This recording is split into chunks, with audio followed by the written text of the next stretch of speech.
नमस्कार दोस्तों, स्वागत है आपका अपने यूट्यूब चैनल सौर एकेडमी पे। तो फ्रेंड्स, आज हम लेके आए हैं परीक्षावाणी सीरीज का अगला पार्ट, जिसमें हम उत्तराखंड के प्रमुख लोक नृत्य इनके बारे में यहाँ पर पढ़ते हुए चलेंगे। देखिए फ्रेंड, यहाँ से भी बहुत सारे क्वेश्चन एग्जाम में बनते हैं, खासकर जो UKSSC है, इसके जो आगामी एग्जाम है उसके लिए ये महत्वपूर्ण होने वाला है। जिन्होंने अभी तक सब्सक्राइब नहीं किया है वो कर लीजिए, साथ ही साथ हमारे टेलीग्राम चैनल से जुड़कर इसकी PDF भी डाउनलोड कर सकते हैं। तो चलिए फ्रेंड्स, शुरू करते हैं। देखिए फ्रेंड, आज का हमारा जो टॉपिक होने वाला है उसमें पढ़ेंगे राज्य के प्रमुख लोक नृत्य। इससे पहले जो हमने क्लास पढ़ी थी उसमें हमने पढ़ा था राज्य के जो प्रमुख लोकगीत थे उनके बारे में हमने पढ़ा था, और आज हम लोक नृत्य के बारे में यहाँ पर पढ़ेंगे। आज का फर्स्ट पॉइंट है प्रमुख प्रणय लोक नृत्य। देखिए फ्रेंड, इससे पहले हमने पढ़ा था प्रेम प्रणय लोकगीत, तो वैसे ही ये नृत्य भी है जिसमें प्रेम की भावना झलकती है। सबसे पहले इसमें झुमेलो है, उसके बाद चांचरी है, छोपती है, जोड़ा और चौफला है। देखिए फ्रेंड, अगर इन नृत्यों की बात करें तो झुमेलो नृत्य कब किया जाता है? तो शादी के बाद जब स्त्री मायके आती है और बहुत सारी महिलाएं गोलाकार स्थिति में बैठकर ये नृत्य करती हैं। देखिए फ्रेंड, अगर हम चांचरी नृत्य के बारे में बात करें तो गढ़वाल में चांदनी रात में किया जाने वाला नृत्य कौन सा है? तो वो चांचरी नृत्य हो जाएगा। इसी के साथ साथ चांचरी नृत्य को लेकर यहाँ पर एक क्वेश्चन बनता है कि चांचरी नृत्य किस मेले के अवसर पर किया जाता है? उत्तरायणी मेले के अवसर पर किया जाता है। उत्तरायणी मेला जो कि बागेश्वर में सरयू नदी के तट पर लगता है। अगला है छोपती। तो छोपती जौनसार क्षेत्र का एक प्रमुख लोक नृत्य है। अगर जोड़े की बात करें तो चांचरी नृत्य को कुमाऊं में जोड़ा नृत्य कहते हैं, तो ये भी आपको याद रखना है। और चौफला भी कैसा नृत्य है? प्रेम प्रणय लोक नृत्य है, जिसमें प्रेम भावना झलकती है, तो वही क्या है? प्रेम प्रणय लोक नृत्य है। अगला है इसमें प्रमुख रणभूत नृत्य।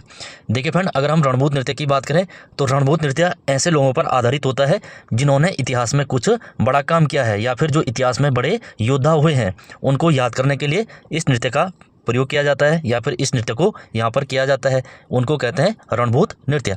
जैसे कप्पू चौहान हुए हैं, है ना, उपगढ़ के शासक थे, अजयपाल द्वारा इनकी हत्या की जाती है, तो इनके सम्मान में एक नृत्य किया जाता है जिसको रणभूत नृत्य कहते हैं। वैसे ही जो माधव सिंह भंडारी थे, महीपति शाह के सेनापति थे, तो इतिहास में इन्होंने बड़ा काम किया है, बड़ा नाम हुआ है, जिस कारण इनके सम्मान में भी रणभूत नृत्य किया जाता है।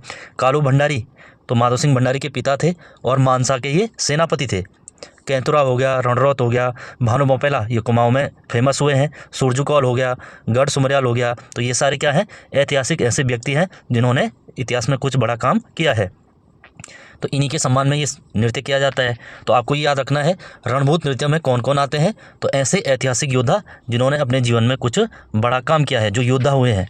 अगला पॉइंट अगर हम देखें तो गढ़वाल क्षेत्र में नवविवाहित लड़कियों का ससुराल से पहली बार मायके आने पर बसंत पंचमी से बिखो तक किया जाने वाला नृत्य कौन सा है? तो वो थड़िया नृत्य है। तो ये भी आपको याद रखना है, थड़िया नृत्य। थड़िया नृत्य किसके द्वारा किया जाता है? तो गढ़वाल में जब पहली बार जो स्त्री है वो मायके आती है तो उस अवसर पर ये किया जाता है। अगला पॉइंट, गढ़वाल क्षेत्र का तलवार ढाल के साथ किया जाने वाला जो युद्ध नृत्य है तो कौन सा नृत्य है? तो सरौ नृत्य है ना। तलवार और ढाल के साथ किया जाने वाला नृत्य कौन सा नृत्य? तो सरौ नृत्य। कैसा नृत्य है? तो युद्ध नृत्य है, ये भी आपको याद रखना है। देखिए फ्रेंड, जो ये सरौ नृत्य है इसको कुमाऊं में छोलिया के नाम से जाना जाता है ना। छोलिया में भी क्या होता है? हाथ में तलवार लिए डांस किया जाता है। तो छोलिया नृत्य कुमाऊं में किस नृत्य को कहते हैं? तो सरौ नृत्य को कहते हैं। और इसी नृत्य को भोटिया जनजाति में क्या कहते हैं? तो भोटिया जनजाति में इसको पौड़ा नृत्य कहते हैं, है ना। तो जैसा हमने बताया कुमाऊं में क्या कहते हैं? तो छोलिया नृत्य कहते हैं। किस नृत्य की ये बात हो रही है? तो सरौ नृत्य की ये बात हो रही है, जिसमें हाथ में तलवार और ढाल होता है। तो ये सारे युद्ध से संबंधित नृत्य हैं। अगला पॉइंट है उत्तरकाशी के किस मेले में पांडव, जिसमें डोली गेंडा का नृत्य भी होता है, किया जाता है? तो जो पांडव नृत्य है तो वो माघ मेले में किया जाता है, जो कि उत्तरकाशी में लगता है। किस क्षेत्र का पांडव नृत्य विशेष तौर प्रसिद्ध है? देखिए फ्रेंड, यहाँ पर आपको 2-3 पॉइंट याद रखने हैं। अगर कभी पूछा कि पांडव नृत्य कहाँ का फेमस है, तो केदार घाटी का पांडव नृत्य फेमस है। अगर यहीं पे इस टाइप से क्वेश्चन पूछ ले कि बगड़वाल नृत्य कहाँ का फेमस है, तो बगड़वाल नृत्य नीति घाटी यानी कि चमोली का फेमस है। और रामलीला कहाँ की फेमस है? तो पौड़ी की रामलीला फेमस है। तो ये 3 पॉइंट हैं, ये आपको याद रखने हैं। अगला पॉइंट है ताली और भौर। ताली है ये, यानी कि जब ताली बजाते हैं ना, तो ताली और भौर से अंत होने वाला मंडार नृत्य को किस नाम से जाना जाता है, या फिर इसका अन्य नाम क्या है? तो केदार नृत्य को मंडार नृत्य भी कहते हैं, जिसमें ताली और भौर से उसका अंत होता है ना। अगला पॉइंट है जौनसारी समाज में जन्मोत्सव यानी कि जब जन्म होता है बच्चे का और विवाह आदि में कौन सा नृत्य किया जाता है? तो बुढ़ियात नृत्य हमारा यहाँ पर इसका सही उत्तर हो जाएगा। तो बुढ़ियात नृत्य कहाँ का है? तो जौनसार क्षेत्र का है। किस अवसर पर यह किया जाता है? यानी कि जन्मदिन के अवसर पर या फिर विवाह के अवसर पर। नेक्स्ट पॉइंट है गोरखा राइफल के जवानों द्वारा खुखरी हथियार के साथ किया जाता है। तो खुकरी के साथ कौन सा नृत्य किया जाता है? जैसे कि इसका नाम है तो वैसे ही नृत्य भी है, तो खुकरी नृत्य गोरखों द्वारा किया जाता है ना। गोरखों का फेमस हथियार कौन सा था? खुकरी था। ये आप लोगों ने इतिहास में पढ़ा होगा। अगला पॉइंट है जौनसारी जनजाति में रमतुल्ला वाद्य यंत्र, ये इंपॉर्टेंट है यहाँ पर। रमतुल्ला वाद्य यंत्र जौनसारी जनजाति का है के साथ किया जाने वाला नृत्य कौन सा है? तो हारुल नृत्य, है ना। तो हारुल नृत्य, देखिए फ्रेंड, इसको परात नृत्य भी यहाँ पर कहते हैं। तो हारुल या परात नृत्य इस वाद्य यंत्र के साथ किया जाता है, तो रमतुल्ला वाद्य यंत्र के साथ किया जाता है। अगला पॉइंट है पुरुषों द्वारा खंबे के शिखर पर चढ़कर किया जाने वाला नृत्य कौन सा है? तो वो लंगवीर नृत्य हो जाएगा। देखिए फ्रेंड, जौनपुर जो टिहरी वाला क्षेत्र है वहाँ पर क्या होता है, जब पुरुष नृत्य करते हैं तो एक बार खंबे पर चढ़ते हैं तो ऊपर यानी कि इसके टॉप पर पहुँचते ही वहाँ पर नृत्य किया जाता है ना। तो उसी को कहते हैं लंगवीर नृत्य। अगर पूछेगा कहाँ किया जाता है तो जौनपुर टिहरी के अंदर ये किया जाता है। अगला पॉइंट है चौफला एक श्रृंगार प्रधान नृत्य है जिसमें स्त्रियों को चौफलो और पुरुषों को चौफला कहा जाता है। यह नृत्य है तो यह किस क्षेत्र का नृत्य है? तो ये गढ़वाल क्षेत्र में किया जाता है, खासकर जो उत्तरकाशी और टिहरी वाला क्षेत्र है यहाँ पर चौफला नृत्य काफ़ी फेमस है। तो ये पॉइंट भी आपको याद रखना है। इसमें पुरुषों को क्या नाम दिया गया है? तो चौफला कहा गया है, जबकि स्त्रियों को क्या नाम दिया गया है? तो चौफलो कहा गया है। तो इस टाइप से कथन कारण में ये क्वेश्चन बन सकता है कि स्त्रियों के लिए चौफलो कहा गया है और पुरुषों के लिए चौफला कहा गया है। कौन सा सत्य है या फिर कौन सा असत्य है? तो दोनों सत्य है और ये गढ़वाल क्षेत्र में किया जाता है, उत्तरकाशी और टिहरी वाले क्षेत्र में। अगला पॉइंट है मध्य गढ़वाल क्षेत्र में सुख समृद्धि की कामना हेतु कौन सा नृत्य किया जाता है? तो पौराणिक बगड़वाल नृत्य, ये बगड़वाल नृत्य है। तो देखिए फ्रेंड, जैसे हमने बताया है बगड़वाल नृत्य कहाँ का फेमस है? तो मध्य गढ़वाल यानी कि जो नीति घाटी है, यानी कि चमोली के अंदर, चमोली का खासकर ये फेमस है। वैसे तो गढ़वाल में सभी जगह किया जाता है, फेमस कहाँ का है? तो नीति घाटी यानी कि चमोली का ये फेमस है। ये पॉइंट आपको याद रखना है। इसी के साथ साथ अगला पॉइंट देखेंगे, गढ़वाल क्षेत्र में नवविवाहित स्त्रियों द्वारा मायके की स्मृति में किया जाने वाला भावना प्रधान नृत्य कौन सा है? तो ये हो जाएगा झुमेलो नृत्य। जैसे हमने अभी पढ़ा है, झुमेलो जब स्त्री मायके आती है तो वहाँ पर बहुत सारी स्त्रियाँ मिलकर एक गोलाकार घेरे में क्या करते हैं? नृत्य करते हैं। वही क्या है? झुमेलो नृत्य है। अगला पॉइंट है गढ़वाल क्षेत्र में चांदनी रात में किया जाने वाला श्रृंगार नृत्य है। तो इसके बारे में भी हमने पढ़ लिया है। तो गढ़वाल क्षेत्र में चांदनी रात में किया जाने वाला नृत्य कौन सा है? चांचरी नृत्य। अगर ये प्रश्न बने कि चांचरी नृत्य किस मेले में किया जाता है? तो उत्तरायणी मेले में किया जाता है। तो उत्तरायणी मेला कब लगता है? तो माघ के महीने लगता है। ये भी आपको याद रखना है। कहाँ पर लगता है? तो बागेश्वर में सरयू नदी के तट पर लगता है। चांचरी नृत्य को कुमाऊं में किस नाम से जाना जाता है? तो चांचरी नृत्य को कुमाऊं में झोड़ा के नाम से जाना जाता है। तो ये भी आपको याद रखना है। झोड़ा किसको कहते हैं? तो चांचरी नृत्य को कुमाऊं में कहते हैं। अगला पॉइंट है कुमाऊं में बसंत के आगमन पर स्त्री पुरुषों द्वारा किया जाता है। तो बसंत के आगमन पर झोड़ा नृत्य किया जाता है ना, वही चांचरी नृत्य। अगर हम बात करें गढ़वाल क्षेत्र में बालक बालिकाओं द्वारा यानी कि जो छोटे छोटे बच्चे हैं उनके द्वारा एक मनोरंजक यहाँ पर नृत्य किया जाता है, तो वो कौन सा नृत्य हो जाएगा? तो घुघुती नृत्य, है ना। घुघुती बसुती नृत्य गढ़वाल क्षेत्र में काफ़ी फेमस है ना। अगला पॉइंट है गढ़वाल क्षेत्र में भैला नृत्य किया जाता है। तो दीपावली के अवसर पर भैला खेलते हैं, तो दीपावली के अवसर पर ये किया जाता है। रात को भैला जलाते हैं ना, फिर इधर उधर घूमते हैं। तो ये वाला जो पॉइंट है वैसे तो किया सारे गढ़वाल में जाता है। अगर कभी पूछ लिया कि भैला भैला नृत्य किस जनजाति का प्रमुख नृत्य है, तो तब हमारा आंसर जौनसारी जनजाति यहाँ पर हो जाएगा। ये पॉइंट भी आपको याद रखना है।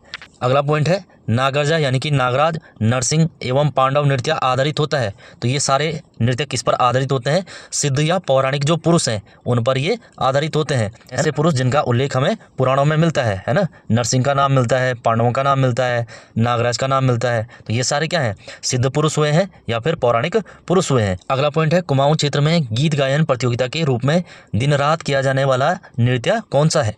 तो इसका आंसर हो जाएगा बैर नृत्य। देखिए फ्रेंड, इस बैर नृत्य में होता क्या है? दो पक्ष होते हैं, एक इधर एक इधर। इसमें हमेशा एक दूसरे के ये प्रतिद्वंदी होते हैं। नृत्य के अंदर ये प्रतिद्वंदी होते हैं, यानी कि एक दूसरे से लड़ते हैं। लड़ते इन द सेंस ये एक दूसरे से क्या करते हैं? प्रश्न पूछते हैं। तो जो ज़्यादा प्रश्न का आंसर देगा तो वही यहाँ पर यानी कि जीत गया है। तो ये बैर नृत्य है। ये नृत्य के अंदर होता है, वास्तविक जीवन में लड़ाई नहीं होती है, नृत्य के माध्यम से ये किया जाता है। अगला पॉइंट है कुमाऊं क्षेत्र में मेलों में किया जाने वाला नृत्य कौन सा है? तो वो भगनोल नृत्य है। ये हमने पहले भी पढ़ा था। भगनोल नृत्य कब किया जाता है? तो कुमाऊं में मेलों के अवसर पर ये किया जाता है। अगला पॉइंट है पिथौरागढ़ में सातों आठों के अवसर पर आयोजित गौरा महोत्सव में कौन सा नृत्य किया जाता है? देखिए फ्रेंड, जो गौलादेव उत्सव है ये पिथौरागढ़ के अंदर मनाया जाता है। किस अवसर पर? तो सातों आठों के अवसर पर। तो गौलादेव आपको याद रखना है, गौलादेव पशुओं का एक देवता है, तो इसी के ऊपर ये महोत्सव किया जाता है। तो इसमें खेल नृत्य किया जाता है, ये आपको याद रखना है। खेल नृत्य किस में किया जाता है? तो गौलादेव महोत्सव में। किस अवसर पर? तो सातों आठों के अवसर पर। अब हम पढ़ेंगे राज्य के प्रमुख वाद्य यंत्र। यहाँ से भी बहुत सारे क्वेश्चन आते हैं, है ना। इसमें सबसे पहला जो हम पढ़ेंगे वो धातु या घन वाद्य यंत्र। देखिए फ्रेंड, जो भी चाहे लोहा हो, चांदी हो, तांबा हो, धातु से बने वाद्य यंत्र होते हैं उनको कहते हैं घन वाद्य यंत्र। इसमें सबसे पहला है कंसेरी है, घंटा है जो मंदिर में चढ़ा होता है ना, घंटा है, बिणाई है जिसको दांतों से दबाकर बजाया जाता है, थाली है, मंजीरा है, घुंघरू है, झांझ हो गया, करताल हो गया, चिमटा, खजड़ी और थाली। तो ये सारे क्या हैं? घन वाद्य यंत्र यानी कि धातु से बने वाद्य यंत्र हैं, ये आपको याद रखना है। अब हम बात करेंगे चर्म वाद्य यंत्र यानी कि चमड़े से बने वाद्य यंत्र, ऐसे वाद्य यंत्र जो चमड़े से बने होते हैं। इसमें पहला है ढोल है, ढोल में प्रयोग किया जाता है ना, खाल का प्रयोग किया जाता है, दोनों साइड खाल लगी होती है, फिर लकड़ी से बजाते हैं। तबला है, इसमें भी खाल लगी होती है। नगाड़ा हो गया, डफली हो गया, हुड़की, हुड़का, ये सारे क्या हैं? चर्म वाद्य यंत्र हैं। इसी के साथ साथ सैया हो गया, डौर हो गया, दमाऊ हो गया, धातिमा, ये सारे चमड़े से बने वाद्य यंत्र हैं। अब हम पढ़ेंगे तार या तंतु वाद्य यंत्र। देखिए फ्रेंड, जो तंतु वाद्य यंत्र ये क्या होता है?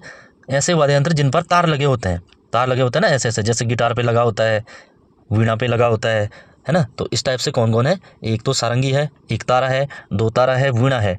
वैसे तो बहुत सारे हैं बट जो राज्य के अंदर प्रचलित हैं तो ये वाले हैं। अब हम पढ़ेंगे सुशिर या फूक वाद्य यंत्र। देखिए फ्रेंड, कभी कभी इस टाइप से क्वेश्चन बनता है कि इनमें से सुशिर वाद्य यंत्र कौन सा है या फिर कौन सा नहीं है, वहाँ पर वो फूक नहीं देता है।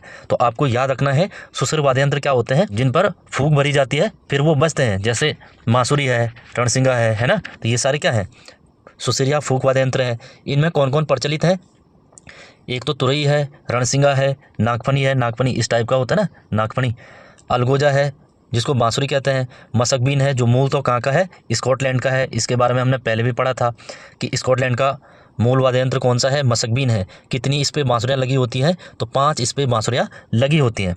ऊर्ध्वमुखी है और भंकुरा है, शंख है, मोचंग है, मुरली है, ये सारे क्या है? सुशिर या फूक वाद्य यंत्र है, यानी कि इनमें फूक भरी जाती है फिर जाके ये बजते हैं।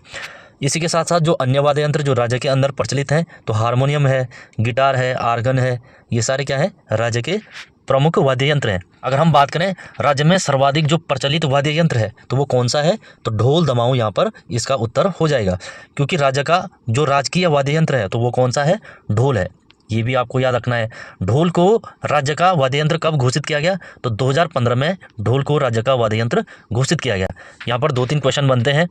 सबसे पहले तो यही है, ढोल को कब वाद्य यंत्र घोषित किया गया? तो 2015 में घोषित किया गया। किस कमेटी के आधार पर ढोल को राज्य का वाद्य यंत्र घोषित किया गया? योगेंद्र भंडारी कमेटी के आधार पर इसको राज्य का वाद्य यंत्र घोषित किया गया, योगेंद्र भंडारी। ये भी आपको याद रखना है कि ढोल में कितनी तालें बजाई जाती हैं, कितनी पड़तालें होती हैं? तो ढोल में 22 पड़तालें होती हैं, ये भी आपको याद रखना है। पड़तालें यानी कि कितने टाइप से इसमें सुर लगाए जा सकते हैं, तो 22 प्रकार के इसमें सुर लगते हैं। और ये भी क्वेश्चन बनता है कि राज्य में ढोल सागर के अकेले ज्ञाता कौन है? तो तब हो जाएगा उत्तम दास। उत्तम दास ऐसे व्यक्ति हैं जो ये 22 की 22 पड़तालें बजाना जानते हैं, तो उत्तम दास। अगला पॉइंट है ढोल दमाऊ पारंपरिक वादक हैं, यानी कि जो ढोल दमाऊ है इनको कौन बजाते हैं? तो ये औजी लोग बजाते हैं, औजी कहते हैं ना इनको, तो औजी लोग बजाते हैं। नेक्स्ट पॉइंट है पूजा, जागर, राज दरबार, युद्ध गाथा गायन, कृषि कार्य आदि में बजाया जाने वाला वाद्य यंत्र कौन सा है? तो हुड़की है।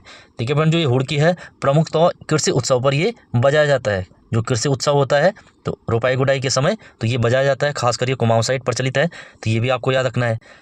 मंदिरों में पूजा, आरती, अनुष्ठान आदि में बजाया जाने वाला वाद्य यंत्र कौन सा है? तो एक तो डौर होता है, डमरू होता है ना जो छोटा वाला, और उसी के साथ साथ शंख भी बजाते हैं। तो ये दोनों क्या है? पूजा, आरती या फिर धार्मिक जो भी अनुष्ठान है उसमें बजाए जाते हैं। और आज का लास्ट पॉइंट है भेड़ है। ये भेड़ चरवाहों द्वारा बजाया जाने वाला यंत्र कौन सा है? तो उनका प्रमुख वाद्य यंत्र है मोचंग। तो मोचंग आपको याद रखना है किसके द्वारा बजाया जाता है? तो भेड़ चरवाहों द्वारा ये बजाया जाता है। पिछली क्लास में हमने पढ़ा था कि भेड़ चरवाहों द्वारा जो अपने नए चरवाहे आए हैं उनको सिखाने के लिए कौन सा गीत गाया जाता है? तो चूरा गीत। तो चूरा गीत कौन गाते हैं? तो भेड़ चरवाहे जो नए चरवाहे हैं उनको सिखाने के लिए कौन सा गीत गाते हैं? तो चूरा गीत गाते हैं। तो फ्रेंड्स, इसको यहीं पर समाप्त करते हैं। मिलते हैं अगली क्लास में ऐसी वीडियो के साथ। जिन्होंने अभी तक सब्सक्राइब नहीं किया है वो कर लीजिए और टेलीग्राम चैनल से जुड़कर इसकी PDF डाउनलोड कर सकते हैं। Thank you for watching. मिलते हैं अगली क्लास में।